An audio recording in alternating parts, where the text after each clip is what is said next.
This week we have Nigel Greene, who lives in Elkins Park, Pennsylvania, and rides with the Pennsylvania and New Jersey Randonneurs. He has completed PBP twice, his first in 2015 and in a time of 88 hours and 51 minutes, and his second in 2019 in a time of 89:24. Nigel, thank you so much for joining. I appreciate it. Well, Peter, thanks for the invitation. I look forward to the opportunity. Great. So it's kind of interesting. You just returned from London, Edinburgh, London, and I've heard a lot of drama happened there. You want to tell us exactly what your experience was? I understand there was a big storm, and then they cancelled it, or they did something to it. I didn't quite understand. Well, yeah, that's it in a nutshell. Yeah. If this was my second attempt at LEL, having tried it in 2022 and gotten around most of the course except for maybe the last 300 to 400K due to a medical issue. So I was pretty excited about going back and trying to sort of do the whole thing in one go.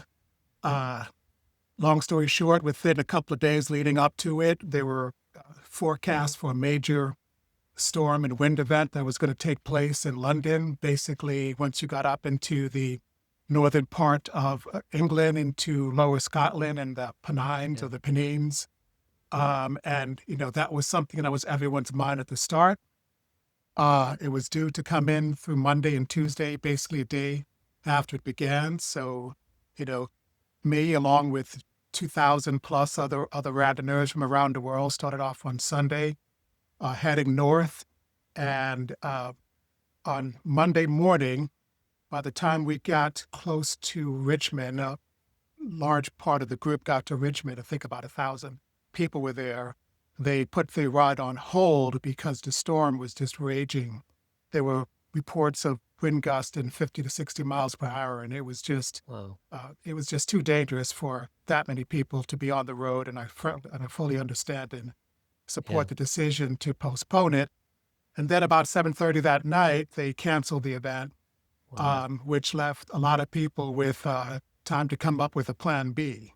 Okay. So I think the vast majority of people just kind of turned around and turned it into a bike tour back towards London. That's certainly what I did. I joined up with 3 fantastic people from Ohio who were riding as a team, and I became the 4th on that team, and we sort of just bike toured back towards London, stopping and enjoying the sights and the food and That's great. and the pubs, and just had a great time. So Nice. a lot of people ask whether I was disappointed by it. And surprisingly, my answer is mostly no. I mean, there was some disappointment about not getting back to Scotland because I do think it's probably one of the most scenic parts of the course. Yeah. But as far as the event was concerned, I mean, you can't control the weather, I thought the decision made sense. And I had 2 plans when I started. One of them was to finish the ride, and the second was to enjoy it, So I finished what was available and enjoyed it thoroughly. So I love it. No regrets. I did watch a few videos, and almost universally, everyone was impressed by the organizers and just the way they kind of communicated everything. And there didn't seem to be too much resentment. Like everyone realized that it had to be cancelled or whatever. I think that was definitely the vast when of responses. I mean, there's always a few outliers who, want to take a different route. But I mean, when I've had on a much, much, much smaller scale, I've had the opportunity to be an organizer for local events. And I can appreciate what it's like to be concerned about the welfare of the people under your charge. And even as the event was taking place, just the logistical considerations of how do you get 1,000 people and put them onto the road under those conditions. It just seemed unnecessarily dangerous to even try to do that. And I think they did the best they could under the circumstances. So I certainly, can't fault them for that. Did 1 or 2 people actually finish the ride? Like they got there in time to turn around, or did I get that wrong? My understanding is that one person, and I think it's Ian McBride, if I remember correctly, was actually far enough ahead of everybody else that he was able to get through the crux of it, the Yeah. crossed into Scotland, and even started his way back before the ride was called, so to speak. Yeah. So, I'm not sure of the logistics. If the ride is Yeah. canceled, it's canceled. Yeah. But all credit to him for being strong enough and fast enough and brave enough to Cool. make it around the course of the time that he did. Great. Well, I'm glad you made it home safely. Let's talk about PBP, okay? Absolutely. So you've done it twice, Nigel. What would you say PBP means to you? To me, PBP is a remarkable celebration of the sport. Yeah. The people always call it PBP and they refer to it as Paris, Brest Paris.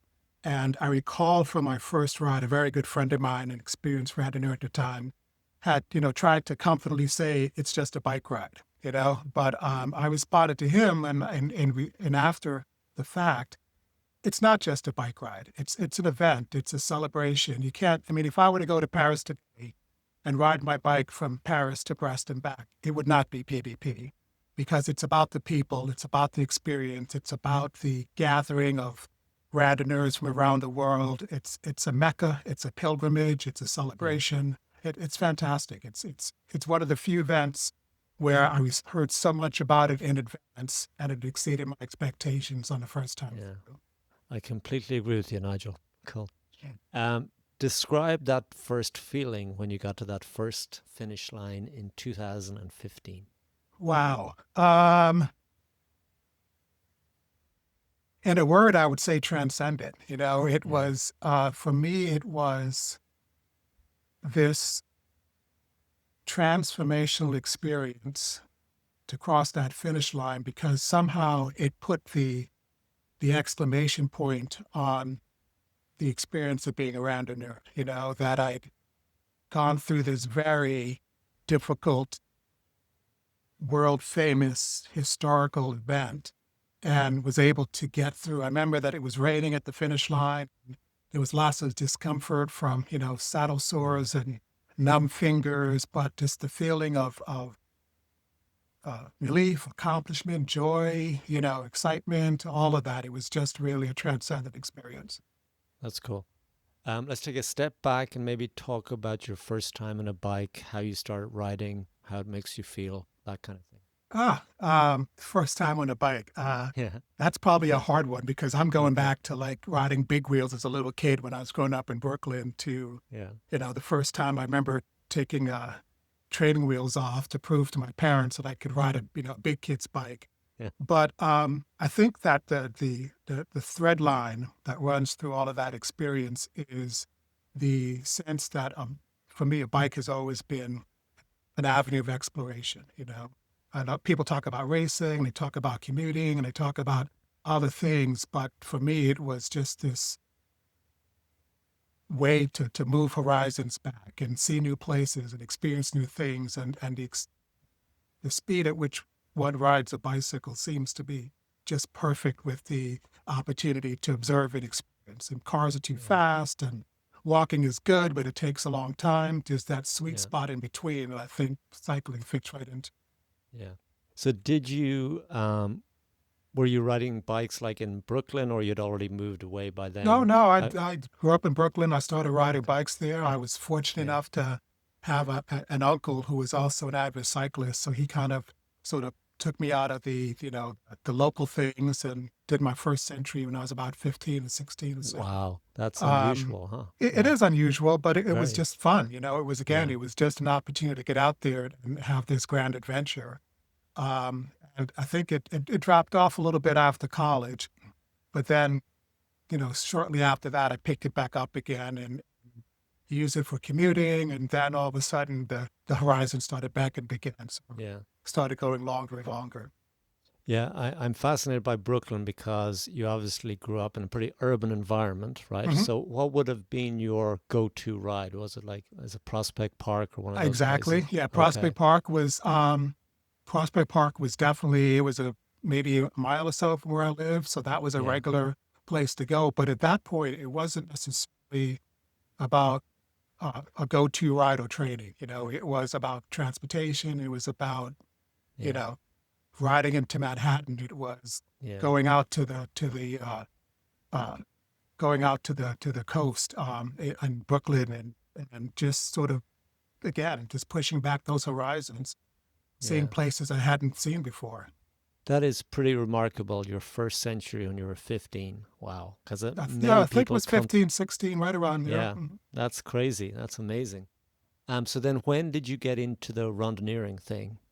Oh, that didn't start until 2010, I believe is when I started. Yeah.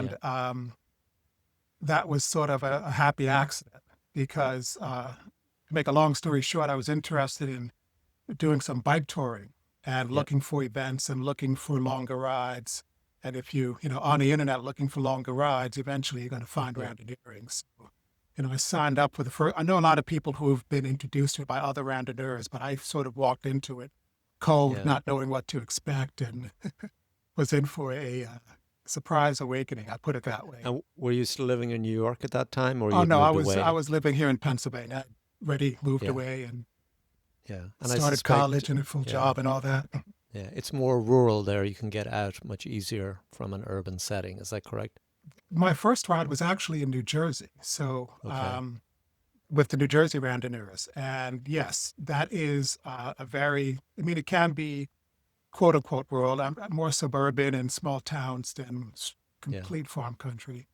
So do you remember your first brevet and Oh, just absolutely. the subculture? Was it kind of weird, strange? It was it was fascinating because like I said, I knew nothing about it going into it, and I Yeah. was thinking of that at that time that doing a 200K, 125 miles was an extremely long distance, and I was coming at it from an uninformed sort of like adventure touring thing. So I was Yeah. completely overpacked. It was just we're carrying way too much stuff. Yeah. Had I think I had my panniers on there with food and water. It was Yeah. just completely not what I would Yeah. anything I would do today.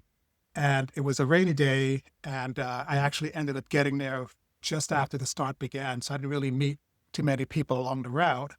Yeah. But I ended up meeting after it started a very accomplished randonneur who had started much later. He started within the first hour, but started after I did, and ended up catching up to me. And we're having this, brief conversation. And I found out that he had just finished a flush the night before, and Wow. I'd never heard about a flush. And he's telling Yeah. me about this, and I knew that last night it was storming and raining, and his name Yeah. is Len Zawakniak, and he'd ridden through all that and went home and slept for a couple hours and was back out do it again. And it was just a mind blowing Yes. conversation. Yeah. And I was like, wow, I am out of my league. Yeah, that's funny because I remember I was probably almost 40 when I met the first person who had done a century. I'd never met someone who had done a century. And I met him on top of a large hill here in San Francisco. And I just couldn't believe he had done 100 miles. And then the next day he was climbing this hill. Like, these people are crazy, I thought, Yeah, very similar to that because Yeah. Len had gone further than I could imagine. He'd ridden all night long.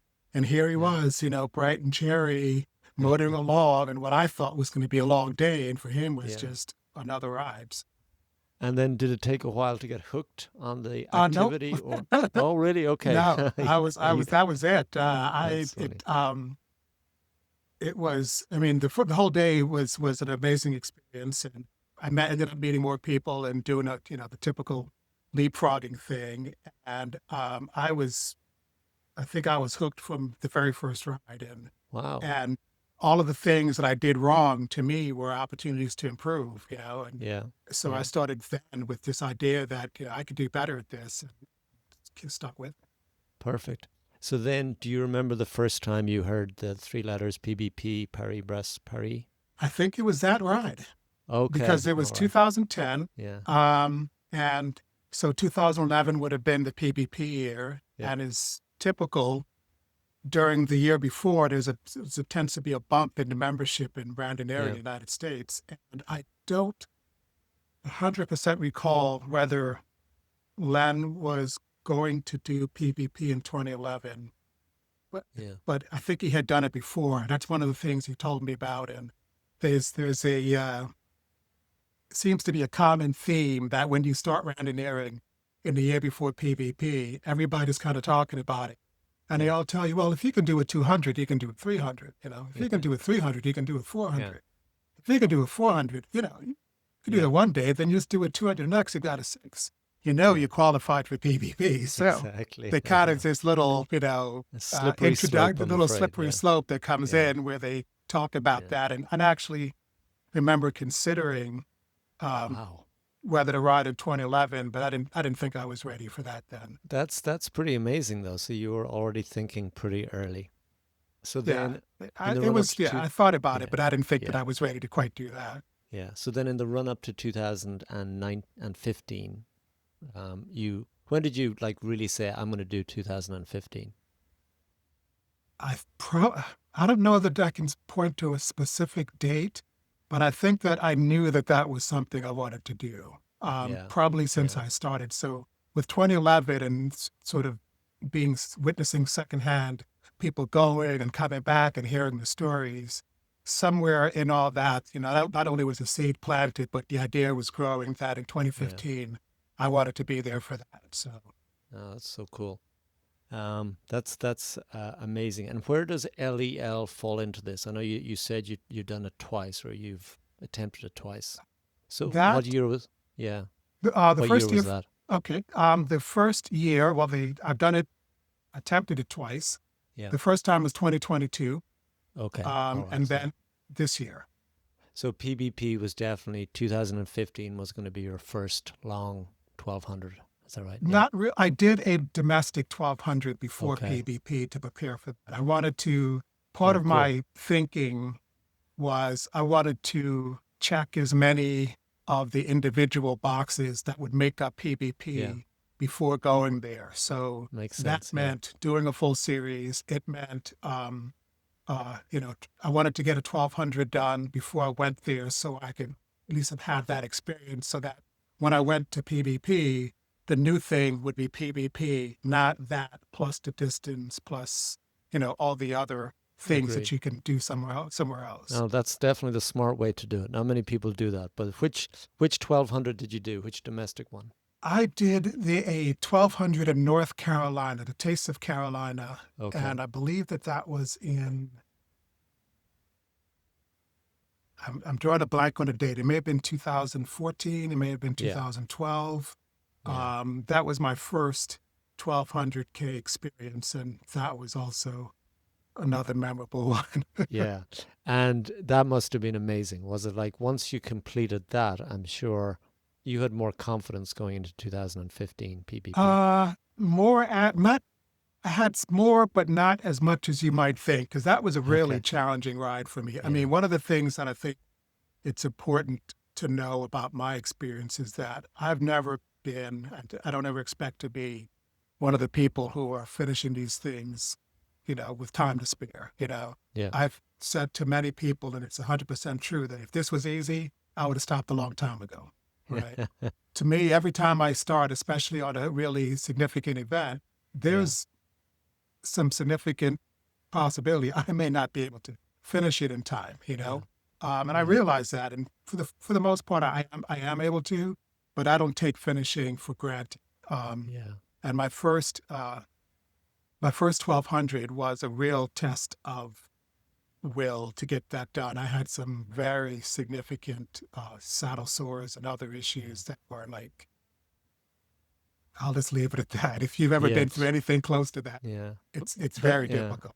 But Nigel, it's really because for so many people, including me, 600K was my longest ride before going to PBP. Ah, okay. So it is huge. I think it's really smart to try to do a 1200 or whatever. So maybe describe the 2015, just getting there, first of all. I think logistics can be tough with travel and all that. They can be. My recollection is that there was a lot of discussion by that time I was pretty well connected with the New Jersey Randonneurs and the Yeah.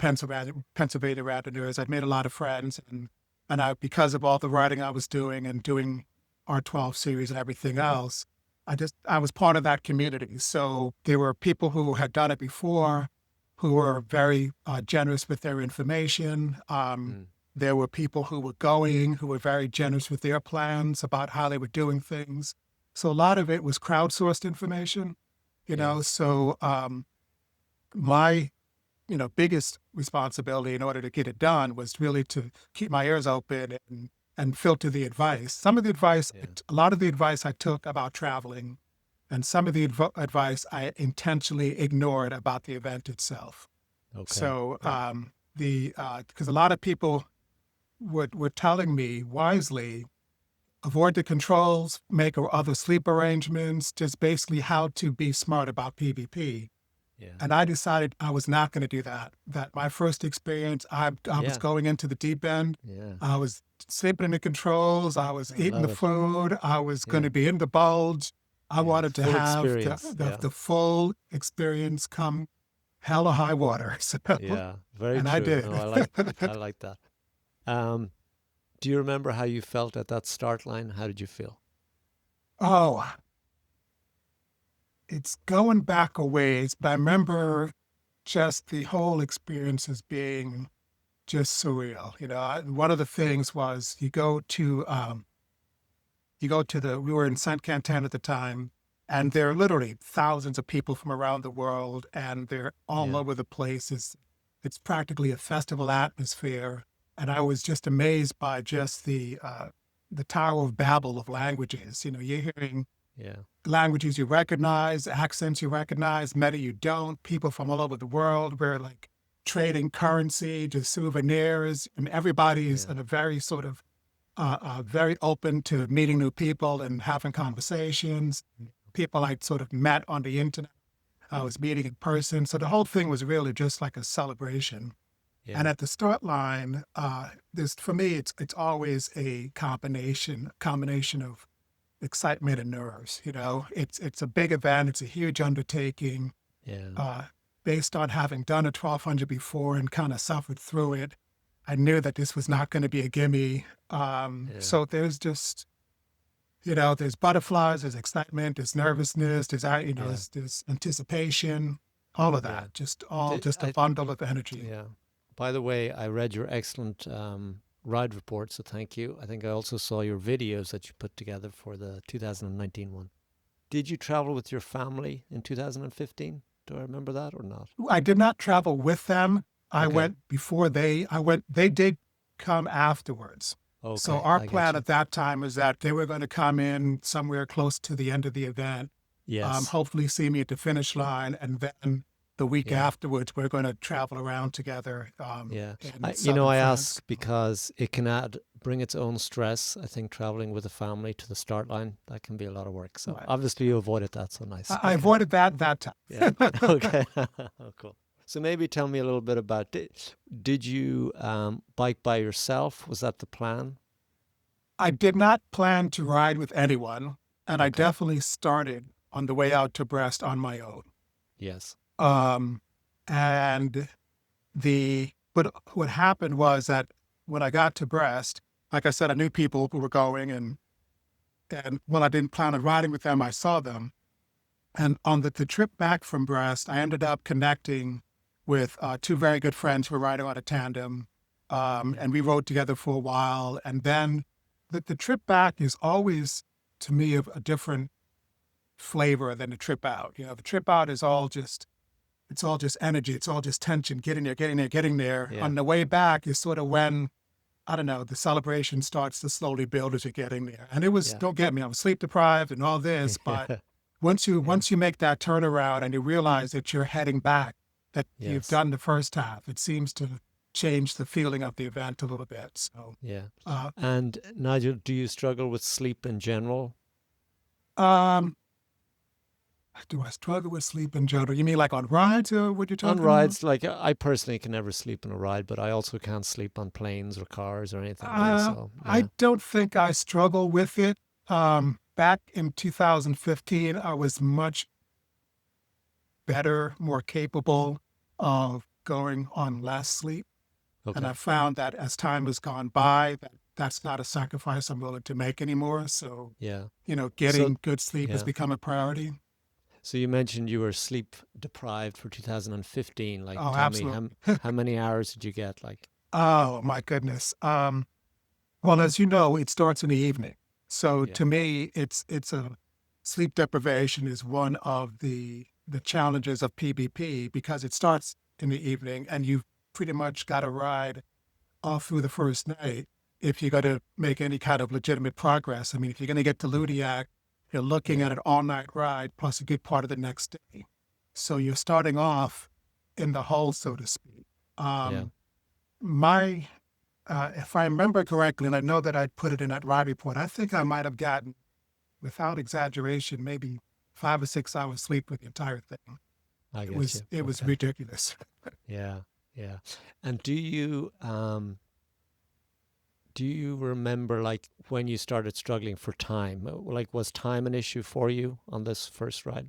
It well, it was. It's certainly towards the end of it, and Yeah, going back to the sleep question, I think it ties in with that because yeah, what I've learned, and now is that sleep deprivation means you're riding slower, and you're yeah, inevitably taking longer at things that you would have done quickly before, whether it's bathroom stops or food stops. And yeah, even though you think you're pushing through, you're not. Everything drags out. And yeah, if you're stopping on the side of the road to sleep on a ditch or on a bench or whatever yeah, else, you're not getting quality sleep and you're adding to the time. So it starts getting to this vicious loop. So what ended up happening was that that happened to me. And I ended up, pushing against the clock. And, I remember one time a group of us would just ate a meal and decided just to sleep right there underneath the table for an hour or two to get up and yeah, ride again. But, yeah. I get you. That's cool. Um, Anything else in particular you want to talk about that 2015? Like, I'd love to hear about as you're getting closer and closer, it feels like it's more in the bag, or at least you think you're going to finish, because there is that building excitement, isn't that right? there's absolutely a building excitement. And one of the things that strikes me as a really strong memory from that is that I mentioned when I started, you're sort of a bundle of nerves and energy, and all this stuff is going through your head, and you're thinking about family, and you're thinking about the ride, and you're trying to have all these plans and expectations. Yeah, And what I found was that as you go through this and you make that turnaround and you start being in the moment, it, frankly, I feel fully alive. yeah, All of that extraneous thought goes out the window. You kind of get what you might call tunnel vision, but to yeah, me, it's more of a focus. Your yeah, life sort of boils down to eat, sleep, ride. yeah. And it's very simple, but it's also very freeing. And Cool. I find that maybe by comparison, maybe by feeling that I feel stronger at the end of the ride than I do at the beginning. Yeah, So yeah. it's It's it's so a very mental. The whole interesting thing is so experience. mental. Mhm. Did you um did you have any particularly dark moments that you remember at all from that first one? I wouldn't say dark moments. I mean, there were definitely times that were challenging because of lack of sleep or um, but not I wouldn't put a negative spin on it. It was a Okay, challenge. It cool. was something to deal with. Yeah, It was a problem to solve, but it was never yeah. something that weighed on me in a negative sense. I get you. Oh, cool. Well, we already talked a little bit about the finish line, but it seems like your family made it there or not, did they, to the finish Um, line? they I they were not there exactly when I finished. Yeah. They got there Mm. shortly afterwards, and I'm very, very fortunate that Yeah. the wife of a friend of mine happened to be at the finish line as I was crossing, and was Yeah. able to get a picture of me crossing the finish line. And that's actually one of my favorite randonneuring pictures of all times. I didn't That's great. didn't know she Yeah. was taking a picture. She just happened to catch this Yeah. perfect moment there. So I'm very glad that she was there. But I saw them. Yeah. I feel like it was minutes after I was done. Perfect. So then after you finished, you have this incredible feeling of accomplishment and you tell yourself, I'm definitely doing it again immediately or not. I don't remember. Okay. I Yeah, remember that's I was fine. exhausted. I I remember that know. I spent like the following week that we were traveling together, just like in and out of Yes. sleep. I was like Yeah. just narcoleptic practically. I'd Yeah. be Well, sitting that's an there and interesting falling one. asleep. Yeah. Because I'm fascinated with the whole family dynamic. Because then you went on a week vacation with the family. Is that what happened? Or Yeah, they were on vacation, and I was the patient sleeping in the back of the car. I know that's hard though, isn't it? Because you don't realize how beaten up you are after that event. You can't ride a bike, for example. So Oh, it's couldn't kind of ride a bike. it's a little bit selfish in some ways to be on a vacation with people when you're in that They state. Yeah. luckily we had a rental car, and I basically was in the back seat. They'd wake me up to feed me, and if something really magnificent was going on, I did my That's best to great. participate. But it's a bit of a family joke now, the dad after PBP vacation situation. Yeah. So then, do you remember when you decided to do the next one? 2019, your second one? Uh, Again, I don't think that there was a specific moment when I said I'm going to do it. I think that Yeah. it was coming up. I wanted to go back. I wanted to try it again. We were talking about doing it as a team with Yeah. Christine and with George, and that was a really big motivation. Remember Christine talking about her brother Pete offering to provide the RV, and that was going to Yeah. be a new experience. I was all in on that. Christine and I have ridden many, many, many rides together, and I find that she and I do very well as teammates or ride Yeah. partners. Um, and George and we've ridden together with George to a lesser extent because he lives a little bit further away. But again, Yeah. it's always been a nice group. So I was more than happy to be a part of Yeah. that for 2019. So it's interesting. So well, obviously, I've spoken to both George and Christine. We've interviewed them already. But your first PBP, you got the full experience, middle of the bulge, trying to sleep with thousands of snoring people. But the Oh yeah, second one was going to be the full RV experience. Is that right? Was that the that was the plan? plan. Absolutely, yes. Okay. And that's fascinating. And you were also going to ride with two people, which was a little bit different. Isn't that right? That was a little bit different, Yeah. especially since we all weren't starting at the same time. So we had to kind Yes. of figure out a Yeah. way to meet up on course. Yeah. Do you remember like going into that second one, what were the big things you wanted to change from your first experience? More Sleep, I would sleep, imagine. Yeah, okay. Yeah. more Okay. sleep, I wanted to do all the things that people told me to do the first time that I Okay. ignored. And I happily ignored it, and I'm glad I got Yeah. the full experience. But having been there, done that, Yeah. I had no desire to stand in lines to eat. I had no desire to, be in the cattle Yeah. room, the disco morgue, as my friend called it, for the nighttime sleeping, and having the opportunity to have a known um, separate sleeping accommodation, eating Yeah. accommodation was really something I was looking forward to. Yeah. So, as I said, I've spoken to both Chris and George. So, it sounded like George had some issues maybe halfway through. So, how did that kind of impact? And you were falling behind. Like, how did that impact the dynamic between the three of you? Because that's always challenging, I think. Um, it I remember that pretty well because I was filming at the time, kind of Yeah. trying to capture the ride on film. And I remember going through a relatively small town along the way, and George had fallen off the back, and we stopped at some intersection trying to figure out where he was. And we got in touch with him enough to basically say, let's meet up at the RV at Yeah. the mothership.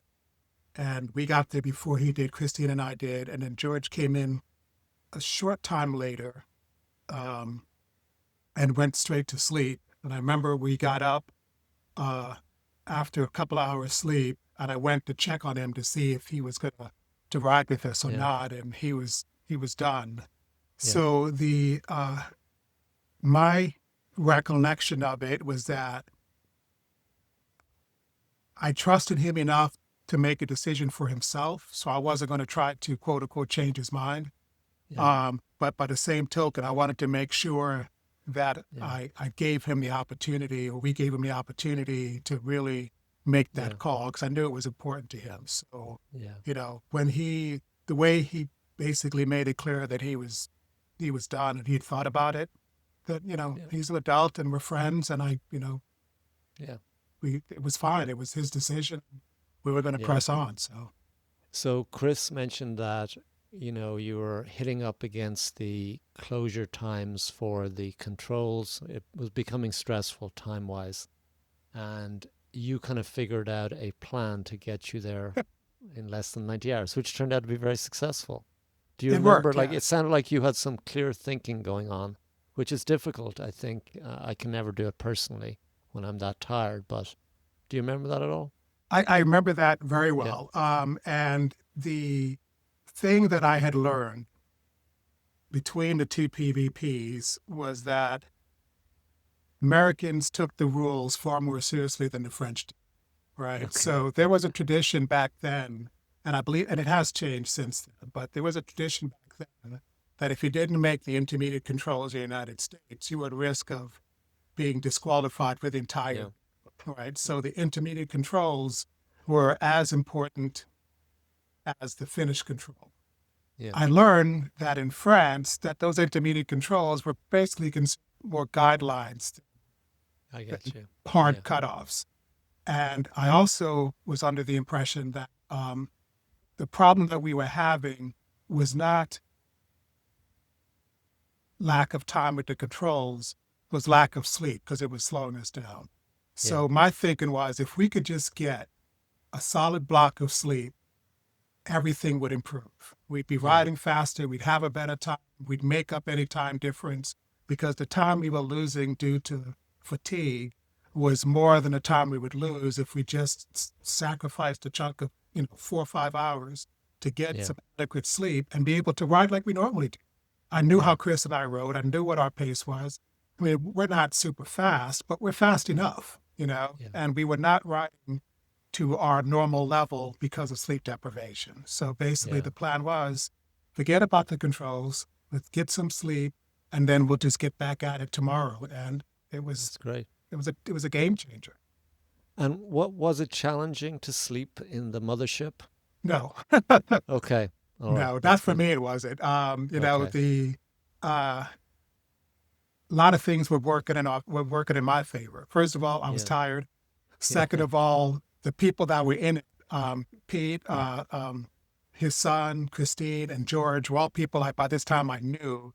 So Yeah. I think you sleep a little bit better when you're comfortable with who's around you. There's none Oh, of that yeah. sort of stranger danger kind of thing, Yeah. which Yeah. is if you're in a room full of 100 people, even if you're not actively thinking about it, Yeah. some part It's of your different. brain, some Yeah. part of your brain is like, there's a lot of people here I don't know. Yeah. So being in an enclosed space, in a relatively comfortable bed with Yeah. people that I felt comfortable with, sleep was not a problem. So Yeah. Like, it's interesting. Your first PBP, you were under time pressure as well, but you were oh, by absolutely. yourself. You were by yourself. But the second one, you were with other people, which can make it even more challenging, I find, because you have to communicate and you also have to sleep at the same time, that kind of thing. But you seem to have navigated that very successfully in 2019. Yeah. We did. Yeah. I think that's a real testament to the relationship that we had. Yeah. I 100% understand that it can be very challenging to Yeah. do that kind of event with other people because different people are at different places mentally and physically at Completely. different times. Yeah. And even in 2019, there were times when we separated for a period of time and then we Yeah. joined, but it was done from a place of understanding rather than frustration. Completely. Because you had ridden together before, Yeah, which helps. I think, Nigel, the real hero here is Peter, by the way. I've never met the man, absolutely. but he sounds amazing. Absolutely. Pete was Yeah. he was the driver, Yeah. he was the chef, he was his spirits were always up. I mean, he did as much activity, and I don't know if he probably got as much, as little sleep as we did because Yeah. he had to be up to make sure everything was in place when we got there. It's fantastic. Yeah. I definitely want to ask you about the people of Brittany, France, that kind of thing. But before I ask you that, is there anything in 2019, anything else you'd like to mention? I think you guys did Adrian Hans, but it was more kind of an accidental I Adrian think it Hans. was intentional towards Oh, the end. okay. All We right. didn't Yeah. start out to do that, but when Yeah. we saw what the time was and where it was, and it was, well, why not? Yeah. do the Adrian Hans thing, and which I'm very proud of, actually, very happy to have Yeah. done, because I think Yes. that recognition to me really speaks to a side of randonneuring that doesn't get enough recognition, you know. So true. No, I agree. So I was Yeah. glad to be a part of that. And I think you may have stopped for a while to practice your cycling across the finish line hand in hand. Is that right? Did I hear that But we correctly? didn't. We did a couple of attempts at it. We didn't want to fall down at the finish line, but you Yeah. know, I figured we'd gone that far together. Let's get a nice picture, at least a nice Yeah. finish at the end. So That how did worked you out pretty feel? well. How did you feel your second successful PBP? Same feeling? Different? It was different, to be quite honest. I think the first one was really magical, Yeah. and the second one, I definitely enjoyed the riding with the group and riding with the team. The event itself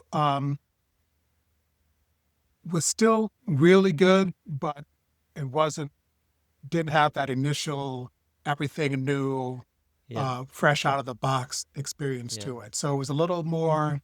You have something to compare it to, and the first time was just a mind blowing Yeah. experience. It was good, but it wasn't the first. So then, Nigel, maybe tell me about the people of Brittany, France, this roadside support, that kind of stuff. That is something that I don't think can really be put into words. It to me is the thing that makes Paris Brest Paris just absolutely exceptional. Yeah.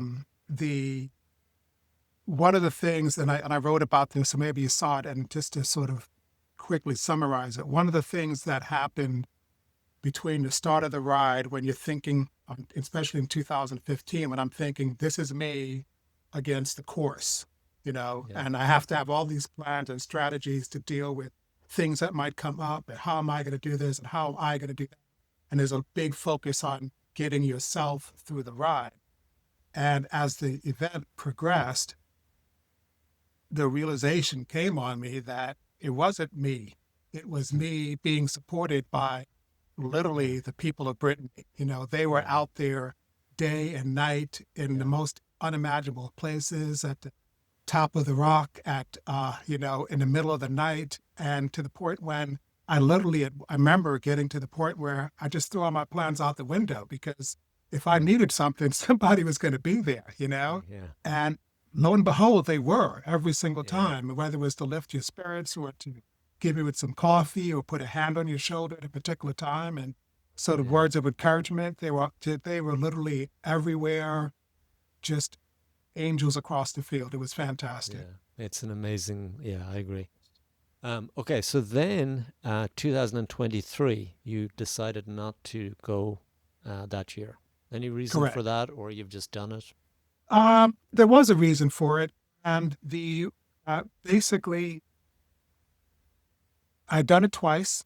Yeah, And international travel for randonneuring is it's a big deal. it It's is. it's a Yeah, it's it's hard. it's a big time investment. It's a big financial investment, and um, I my thinking was, there are other places I haven't seen yet. There are other rides I Yeah, haven't done yet. Do I 100% understand that people that want to keep going back, but I don't know how many opportunities I'm going to have to travel to do big rides. And I'm not yeah, necessarily sure I want to keep being in the same place all the time. I get you. So less likely that we'll see you in 2027. Is that correct? I won't say no, but Yeah. it's not something I'm looking at plane flights for just yet. Okay, I get you. No, but it is. It is something not to be underestimated. There's a stress in travel. Just will your bike make it there? That kind of stuff. It's not easy. It's so much easier to ride locally, I find. So Absolutely. And I think that for yeah, me, there's something I keep going back to. You asked me about the beginnings of my writing. And to me, I'm still in the place where, pushing back those horizons of the exploration is a real motivation for me. yeah, And to see some place I haven't seen before, to have yeah, do a ride that I haven't done yet, is a big motivation. So, yeah. Our RBA here, Rob Hawks, talks mhm. about he's gone there 5 times, and he talks about how every PBP is different because you're different. He's got a whole Right. shtick, which I kind of agree with, and that's why I personally will keep going back. But I understand your point as well. There's a whole world out there without a doubt. Cool. All right. So, Nigel, we're going to end with your 3 tips. Okay. You've done it successfully twice. What do you recommend people do? I guess my 3 tips would be keep moving, first of all. I think that one of the things I've seen and learned, especially at PBP, is that the controls are so time consuming. You can't really, if you're anybody who's a mid packer or behind, you can't really waste time other places. So you can talk on the bike, you can chat on the bike, you can laugh on the bike, you can, Mm. hang out with friends on the bike. So to me, to minimize the downtime and to keep moving forward means that you will have a better experience overall because you'll get further along and you won't be bogged down too much by the inevitable delays at controls. So keep Yeah. moving. Um, my second one is similar to that, and it's plan for sleep. I think that too many people are willing to sacrifice sleep thinking that they're making progress, when in reality, they're slowing themselves down overall. And I say that from experience, and I say that Yeah. from having seen it. And I think if more people would have a better and more successful experience, if they would understand that getting a few hours, it doesn't have to be 6 hours, but 1 or 2 hours is just not going to cut it over the course of the event. Getting a good block of sleep, a couple of sleep cycles, maybe 3 hours, will pay off Yeah. dividends in the long run. So keep moving, plan for sleep. And I think the most important one of all, my biggest tip of all, is enjoy the ride.